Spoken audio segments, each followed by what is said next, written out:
Let me begin, if I may, with a quick announcement rather. The President looks forward to welcoming Prime Minister Stephen Harper of Canada to the White House on Wednesday, December 7th. Canada, as you know, is a close ally and partner of the United States, and the President looks forward to discussing our important bilateral relationship, including economic competitiveness and security, and key global issues. Did you say Keystone? I said key global issues. Julie, I want to it's Friday. It's a glorious day. I promise to be brief in my answers, and let's get on with the questions. Yes. President Obama was pretty measured in his response today to the jobs report, and I know that the White House doesn't like to make too much out of any one report, but is part of his measured response part of trying to lower expectations or not raise expectations for the public in case this trend doesn't hold? That's an excellent question.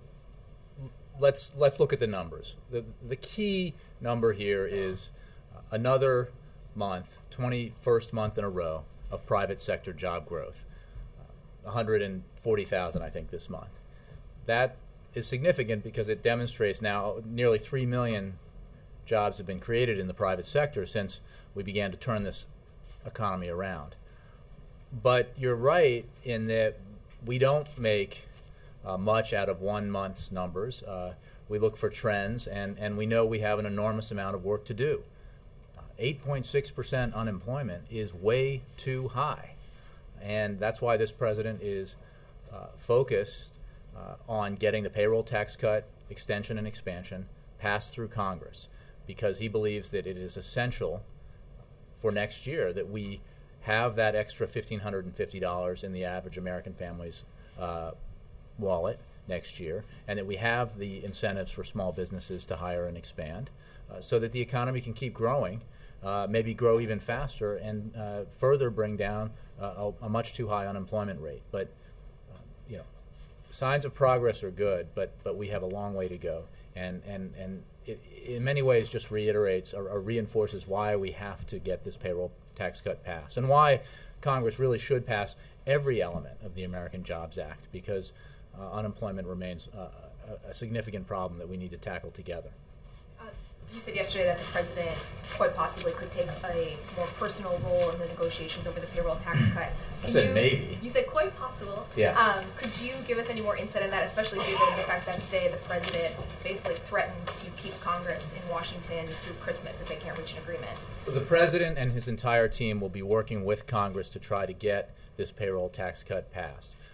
It is shocking, I think, to many Americans who are paying attention that not only did Republicans vote against a payroll tax cut extension and expansion that was paid for in a way that is entirely reasonable, but an overwhelming majority of Republicans voted against their own bill, which means clearly that the issue here isn't pay for. The pay for is, for those of you not in Washington, the issue isn't here how you pay for this. It's whether or not Republicans even want to extend a tax cut to 160 million Americans, to working middle-class Americans. You tend to think that you know what's going to happen in Washington. I thought that vote last night was very surprising, given the unbelievable lack of support in one party for giving tax cuts to middle-class Americans. And what's shocking about it even more so is the fact that so many Republicans have in the past said they supported payroll tax cuts.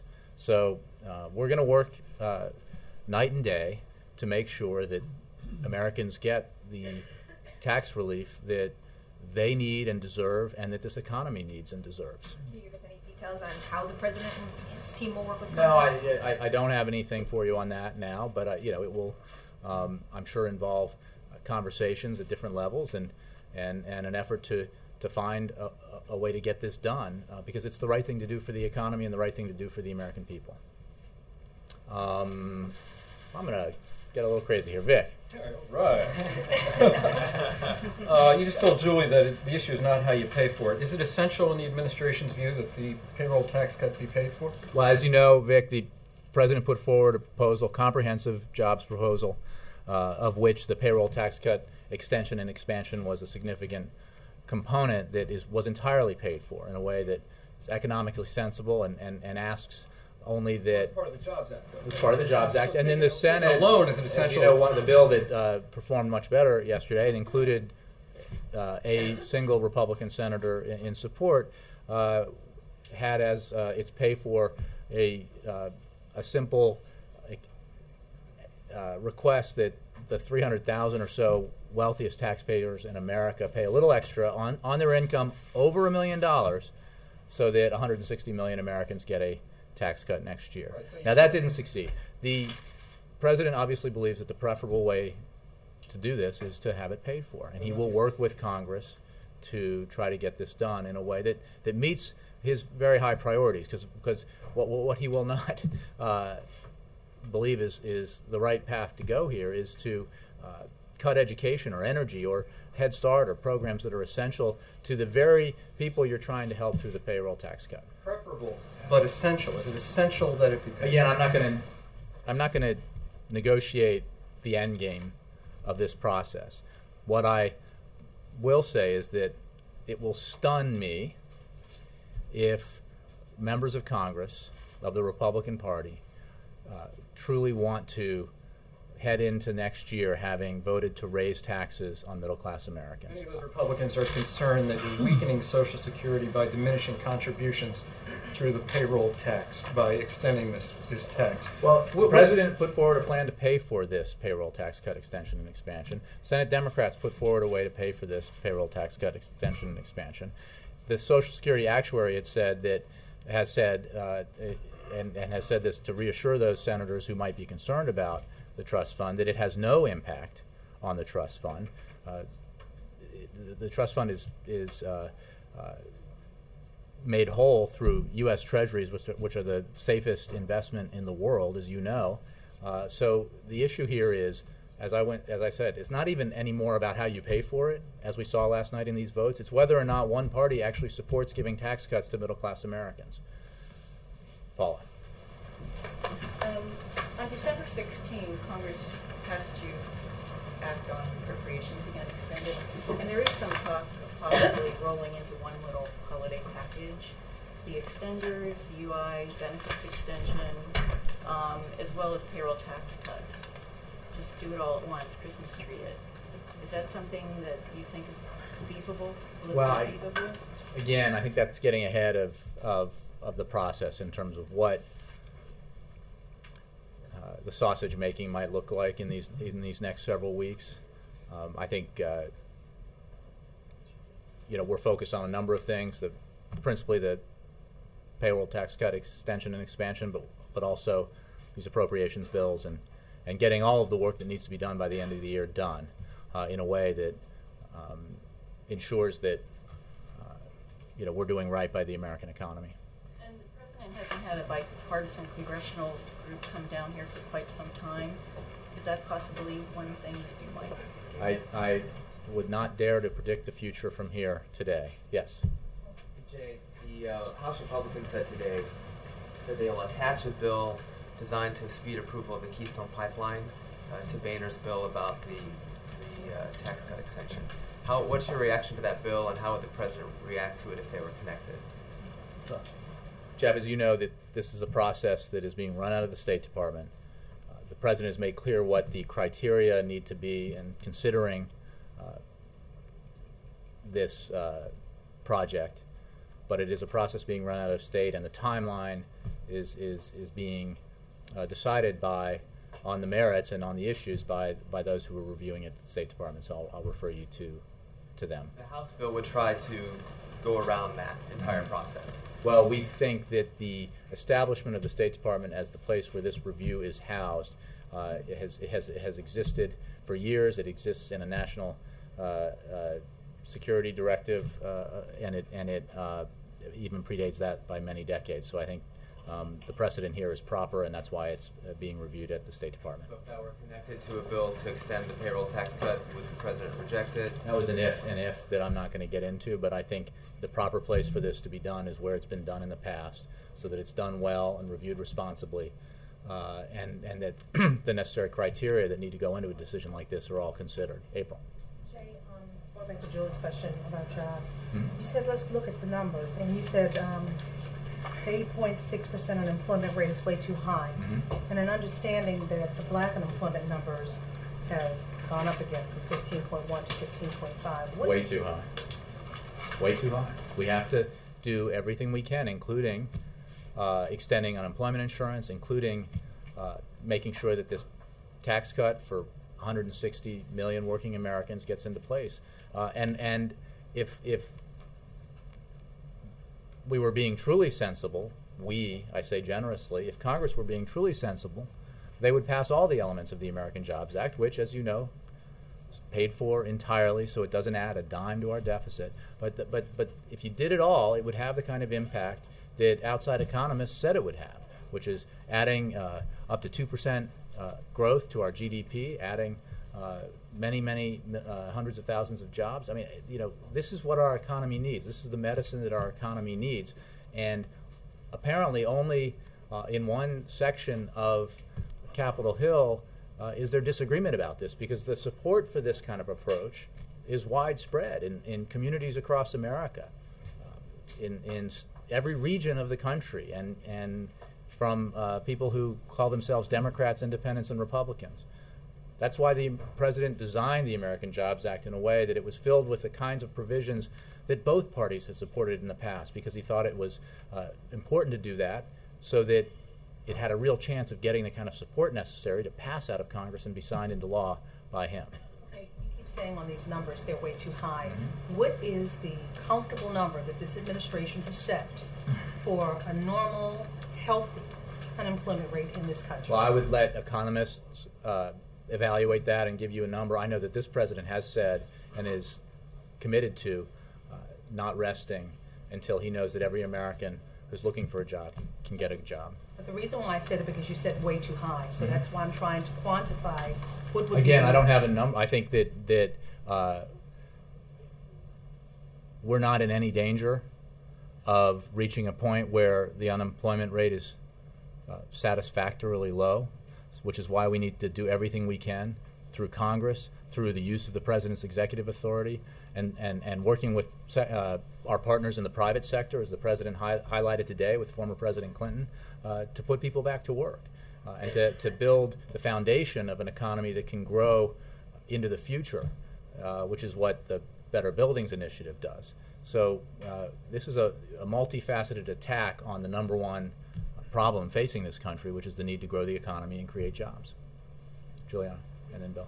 There are some reports out of the Canadian press that next week, when Prime Minister Harper is here, he and the President will announce a new cross-border security agreement. Is that anything that you can confirm?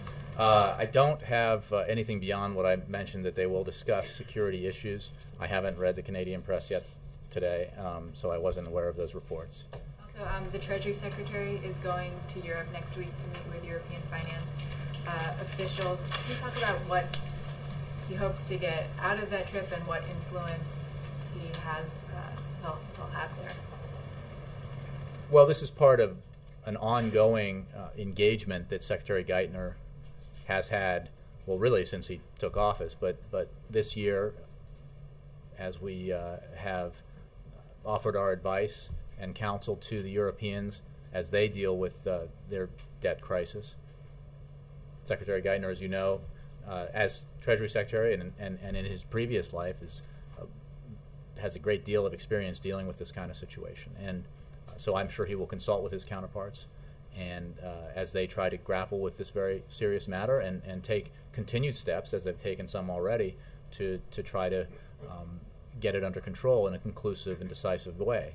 So that's what the trip will be about, and it's part of an ongoing effort that he's made. Is he going over there with any additional technical advice? None that I'm aware of, but I mean, our position on what we think Europe needs to do is very clear, and it's not it's shared by, I think, a lot of our European counterparts, which is that they need to establish a firewall that is sufficient to the task at hand. And there are a variety of ways you can do that. And we encourage the Europeans to work towards getting that done in a conclusive and decisive way. Bill. Going back to what the President said earlier today, Sorry, there are two bills, this one. Yeah. He's the There senior might be a bill. third out there, but we'll see. That he expects Congress will get the payroll tax done, otherwise we'll all be here at Christmas. Was that an offhand remark, or was that the first mention of a hammer, if you will, something that he would do? It's a measure of the seriousness of the issue at hand, the impact that raising the average American family's taxes by $1,000 next year would have, the negative impact, and the president's commitment to ensuring that the payroll tax cut is passed and that it's handled in a responsible and reasonable way. He suggested to the leadership that he would do that? Well, I suppose they've heard about what he said today. I don't know So that. that I don't know was that it's a been. warning. Well, I just leave. I won't add any more context to what the president said. You heard what he said, and I think that what it represents is his determination to continue to put pressure on Congress to do the right thing here, which is to support the kind of tax cuts that Republicans used to support and Democrats support.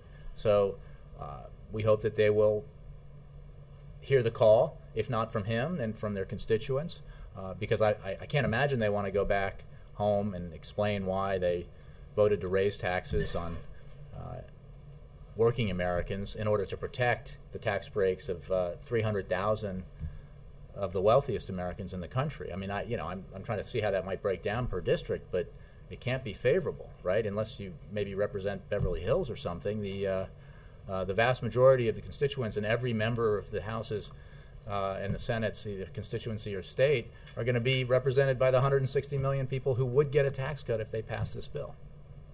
Yeah. When you highlight 21 months of private sector job growth and adding 120,000 jobs in the last month, the unemployment rate actually went down largely because over 300,000 people just left the workforce.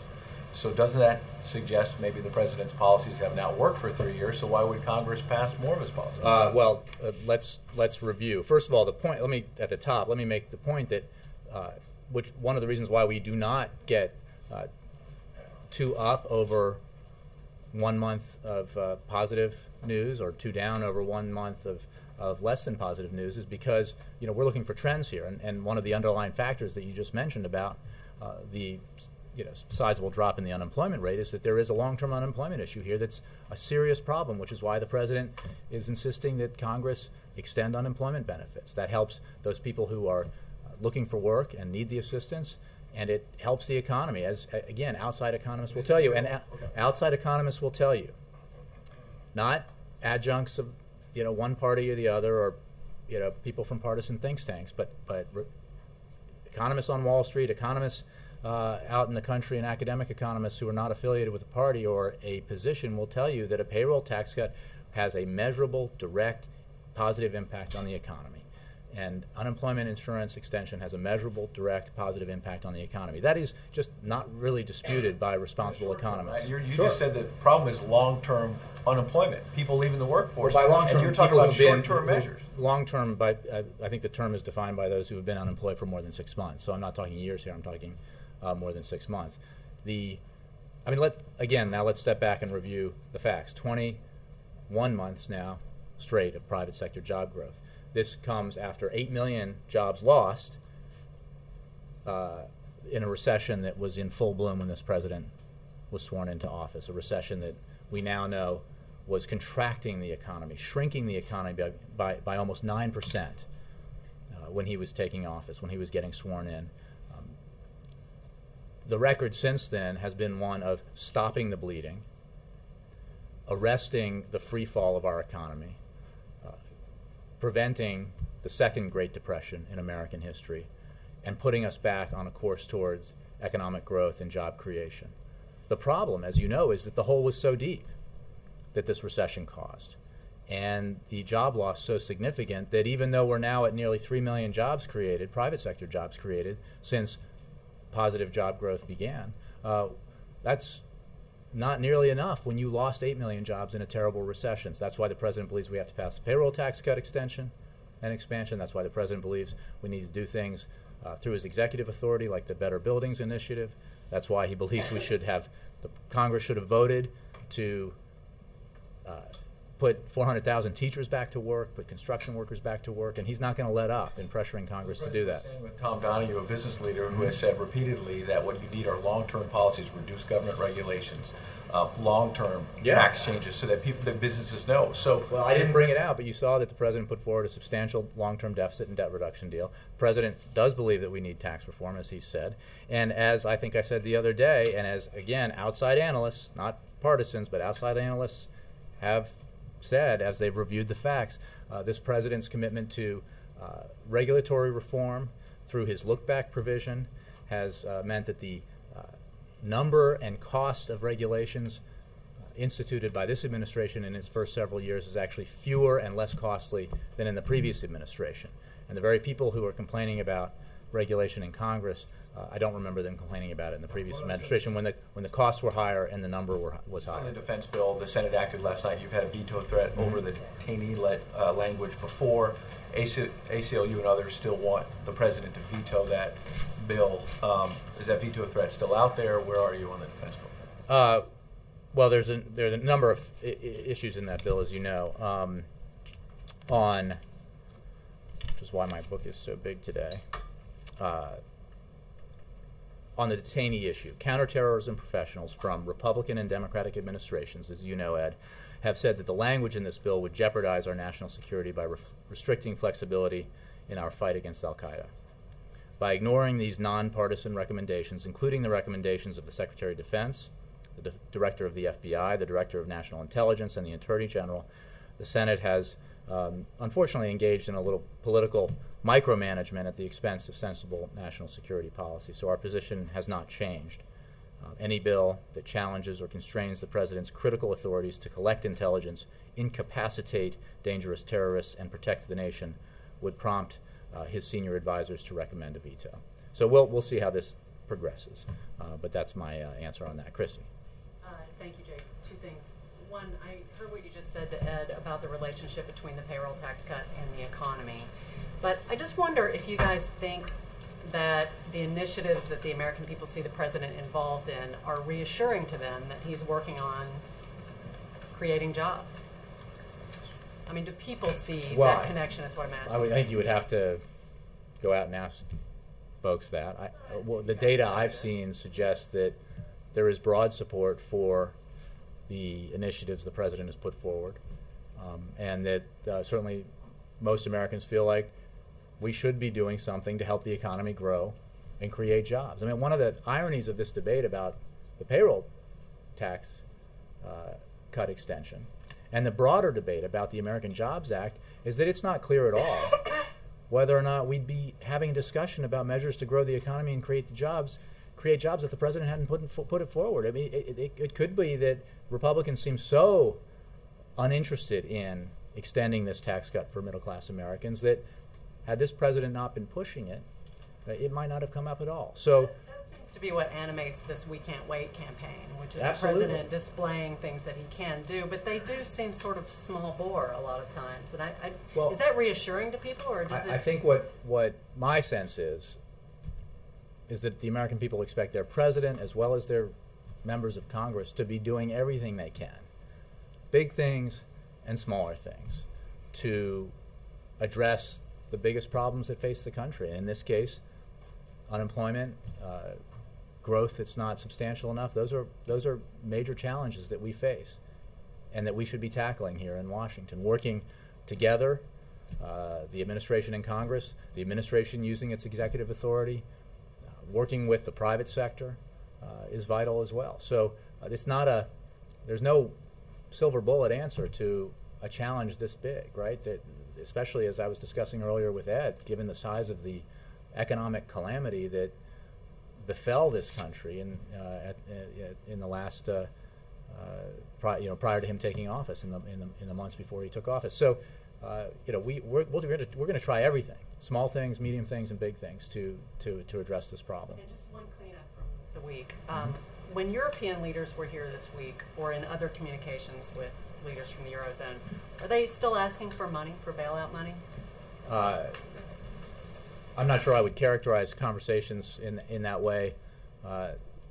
in the past, let alone the present. So, I think that discussions the president's had, at least at his level, with his counterparts have been about what the best approaches are to ensuring that action is taken that resolves conclusively the debt crisis that Europe has, and that goes to figuring out a firewall that is substantial enough to meet the challenge. We've made clear that this is a problem that is a European problem that the Europeans have the capacity to deal with, and our role in this has been to offer our advice and counsel because of our experience in this matter, and because we live in a global economy, and there are impacts that the situation in Europe has already caused for the global economy, and clearly could cause if it gets worse. So it's in our interests, not just as friends and allies of our European counterparts, but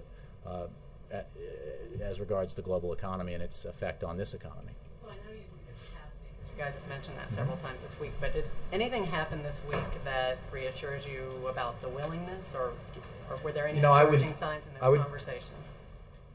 I would suggest that you might ask Treasury about that. I'm a little wary of making comments that can drive markets, as you might expect, but what we have seen is, I think, an acknowledgement that, this goes back to G20 and prior, that steps need to be taken, and the Europeans have taken some steps towards resolving this issue, and we're working with them and consulting with them and advising them on the kinds of steps they need to take to get the job conclusively finished. Yeah.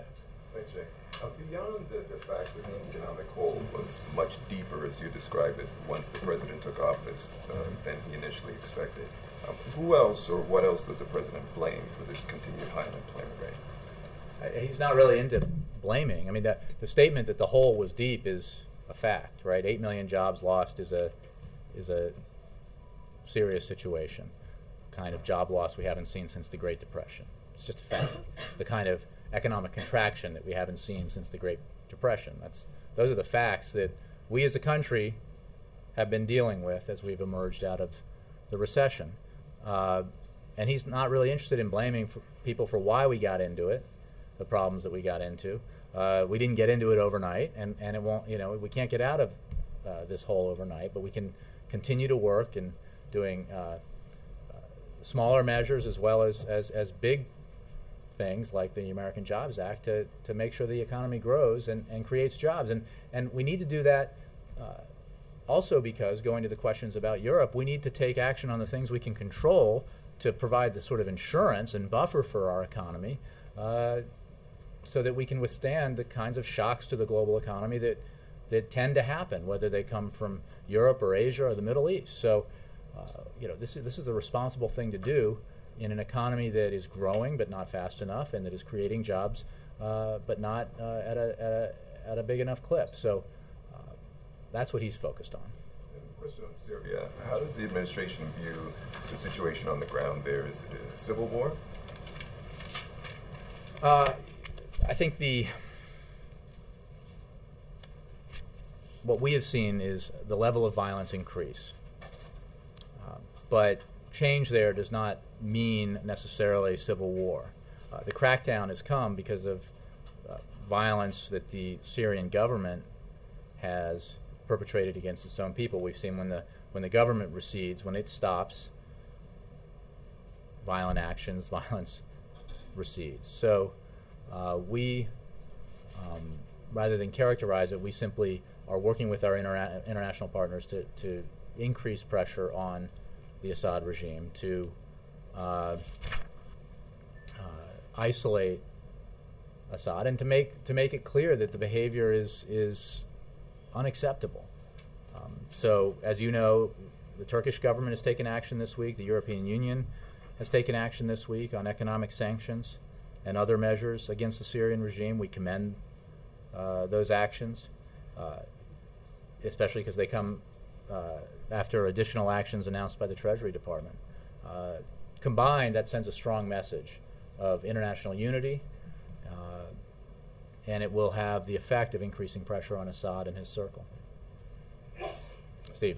Jay, and then Joe. Questions. First is And then repeating Bill. my partner Leslie's question yesterday. Alan Gross in Cuba. Is the president going to make any request to Cuba to release him by tomorrow on the 2-year anniversary of his captivity?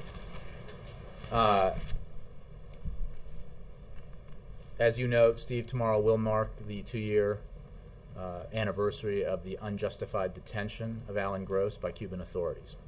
Our deepest sympathies are with Mr. Gross and his family and friends who have suffered tremendously during this ordeal. It is past time for Mr. Gross to return home to his family where he belongs. Cuban authorities have failed in their effort to use Mr. Gross as a pawn for their own ends. They must heed the call of Mr. Gross's family and friends, the international community, and the United States to immediately release Mr. Gross. Mr. Gross is a dedicated international development worker who has devoted his life to helping people in more than 50 countries. His work in Cuba was to support the free flow of information to, from, and among the Cuban people in support of Cuban civil society, and we remain steadfast in our support for Cuban civil society and the desire of the Cuban people to determine their own future. Will the president I don't want to make any announcements about what he may or may not be saying or statements he might issue. Second Yeah. question. Did he get involved at all in the rail strike talks? I think the administration was engaged, obviously because of the potential impact of that strike had it happened on the economy. The president's responsible for everything that happens in his administration, so I think he was certainly kept apprised of developments. Jay? Yes, and then Bill. Thank you. The president said Wednesday night, following up on Christie's question, at a fundraiser that he was cautiously hopeful that the Eurozone or Europeans would do what was necessary. Is that a change at all from the outlook for the confidence you all have in Europe's, I guess, political I don't know that I would characterize it as a change. I would simply say that what he said, that we're cautiously hopeful, for all the reasons that I've been saying for a long time. They have the resources, they know what needs to be done. It's obviously a difficult challenge, which we understand, having been through something similar, and that's why we're working so closely with them and providing the kind of counsel and advice that might be helpful and useful in this situation. But I wouldn't note that as necessarily as a change. Yes, Bill. Jay, John, back to the payroll tax for just a second. Mhm. Boehner said yesterday, the speaker, I don't think there's any question that the payroll tax relief in fact helps the economy. So you've got a meeting of minds on the fact that the payroll tax should be increased, the difference is on the pay for. Is going forward with no pay for an option you would consider? Well, I got that question earlier, and what we learned last night, at least with regards to the Senate, is that the debate really isn't about the pay for. Because even with their pay fors, which were unbalanced and filled with window dressing and gorilla dust, Republicans voted overwhelmingly against their own bill, the bill that Senator McConnell had put forward, suggesting that there was majority support from Republicans for it. So the question isn't, maybe some think that it, and they're right, that a payroll tax cut helps the economy. It certainly does. Economists believe that. But what we haven't seen is that that result in support in votes for absolutely necessary measures to extend and expand the payroll tax cut.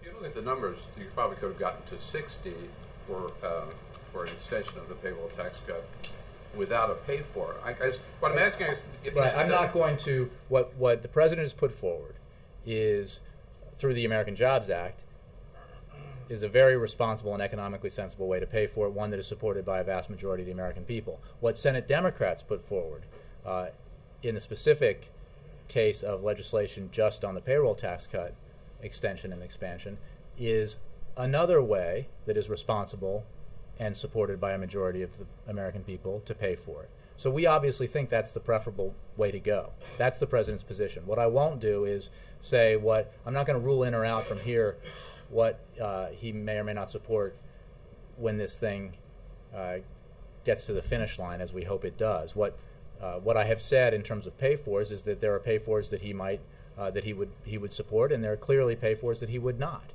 because he wants to make sure that however we proceed here, we do it in a way that is responsible, that keeps our commitments, including the commitments we made in August through the Budget Control Act, and it doesn't do any harm to the economy or harm to sectors of the American public who need our help.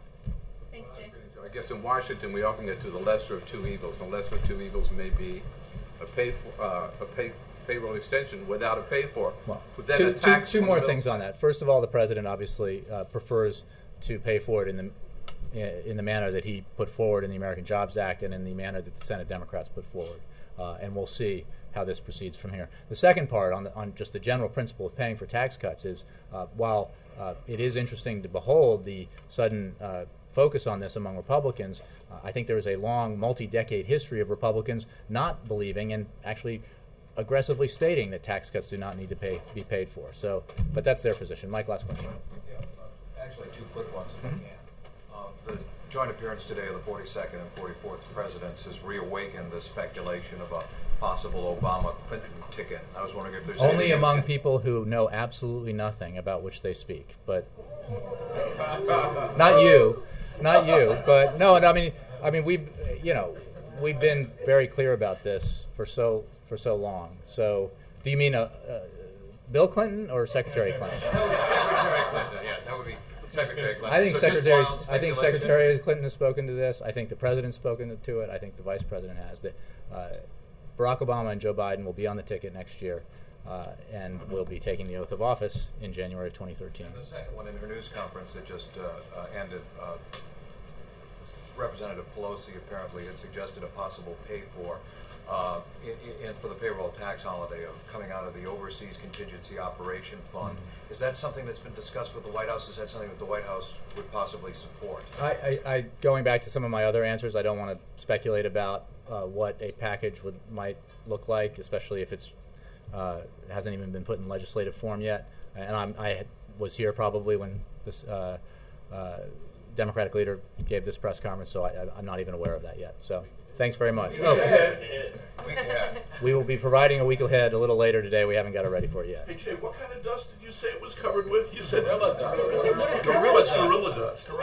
Hey, Nakamura, first of all, you've insulted your friend and colleague from the Washington Post who wrote at length in quality prose about gorilla dust. Yeah, well. What is gorilla dust? Gorilla dust is, as I understand it, a diversionary tactic that guerrillas use when they're doing combat, and they throw up dust to. It's a defensive measure to get people to be distracted, or to get their potential opponent to be distracted. And you feel this is better than saying blowing smoke, for example? I just like gorilla dust. It rolls off the tongue. Thanks a lot, everybody.